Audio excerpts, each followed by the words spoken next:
So this is part 2 of that first lesson. I want to make a change to make this go a little better. Could you change the first equation, and this goes back to the first part also, make it 2x plus 4y plus 2z equals 6. Do that on the the first time this question is posed, right from the very beginning.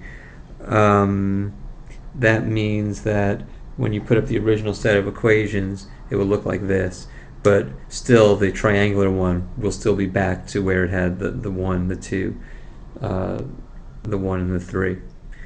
Anyway, the reason why we do this first is so that our first step can be turning this number into a 1 by doing 1/2 equation 1 goes into equation 1, and that would turn this into what we have, 2y plus z equals 3, 2x plus y plus z equals 16, and x plus y plus 2z equals 9.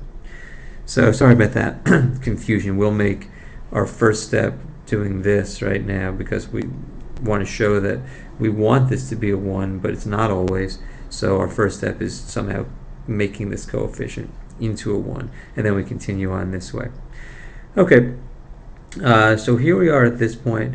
Now we want to get rid of this x, and that can be done pretty easily. We're going to utilize this as the way of getting rid of this x here. We do minus 1 times row 1 plus row 2, plus row 3 is going to go into row 3. So remember, the first row does not change, 1x plus 2y plus z equals 3. The second row does not change, minus 3y minus z equals 10. But the third row changes in this way. We multiply negative 1 times 1x, add it to this, becomes 0. Negative 1 times 2y is negative 2y, plus this is minus y. And finally, negative 1 times z plus 2z is plus z. And also, negative 1 times 3 is negative 6, plus 9 is 3. So what we've managed to do is make some progress on this. Now, in trying to make our system triangular, we have a couple of choices. Our next goal, now that we have the entire x column made so that there's 1x and 0 here and 0 here, we now want to focus on making this thing into a 0, and then we'll have our triangular. But first, what we want to do is go to the y, the coefficient of the y in this row, and make it into a 1. Now there are a couple of ways to do this. One way would be just switch row 2 with row 3, and then multiply row 2, the new row 2, through by negative 1. But I'm just going to do the most the quickest thing, sort of formulaic, which is to take row 2 and replace it by negative 1/3 row 2. In other words, multiply row 2 through by negative 1/3 and put it into row 2. So now the top row doesn't change. The middle row changes because this now turns into 1y. This z turns into plus 1/3 z. And the 10 turns into negative 10 over 3. So we have fractions here, so this may not be the very best way of doing this, but it does work as long as you don't fear the fractions. The reason we want this to be a 1 is so we can use it to get rid of this this negative y here. So my final step is going to be to take row 2 and multiply it just by, it's already in a good form, 1 row 2 plus row 3 will go into row 3. I don't want to use row 1 to combine with row 3, because if I combine row 1 with row 3, this 1x is going to mess up the 0 that's over here already. So by using this row, basically if this is a bigger system, it's the first row that doesn't have an x in it. So this one doesn't have an x in it, so we try to make this y into a 1y, and then we use this row to combine with everything below it to make these disappear. So x plus 2y plus z equals 3. Middle row doesn't change. Y plus 1/3 z equals negative 10 over 3. But the third row does change. This row plus this row is 0, so that's gone. 1/3 plus 1z, 1/3 z plus z is 4/3 z. And when you add this, negative 10/3 to 3, 3 is 9 over 3. So negative 10/3 plus 9 over 3 is negative 1/3. And now this thing has become this sort of upper triangular system. So our three equations are 4z, 4/3 z equals negative 1/3. Multiply both sides by 3 over, multiply both sides by 3 over 4.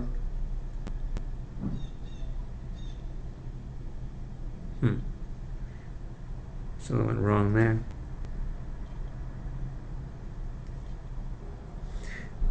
Oh, I see the problem. Back here, this thing was supposed to be a 6,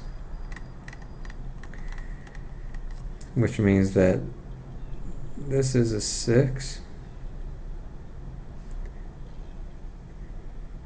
which means when you figured out this, it was not negative 1/3, but it was 3 more than that, so it actually becomes 8/3. When you teach this lesson, don't make all these mistakes.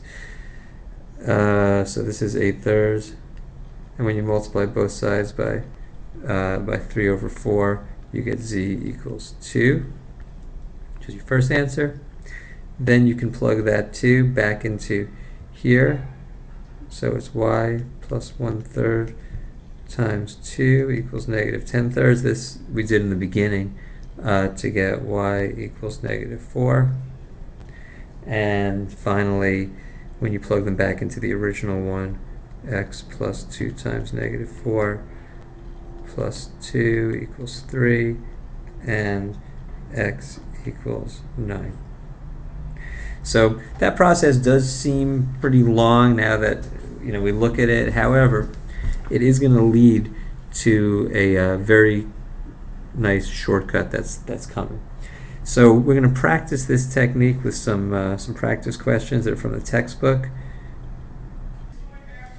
So the questions, which are going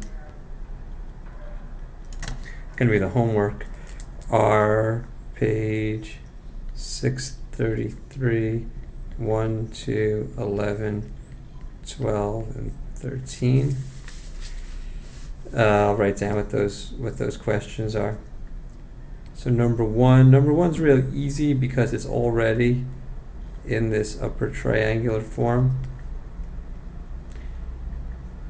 3y minus 2z equals minus 4, and 8z equals minus 8.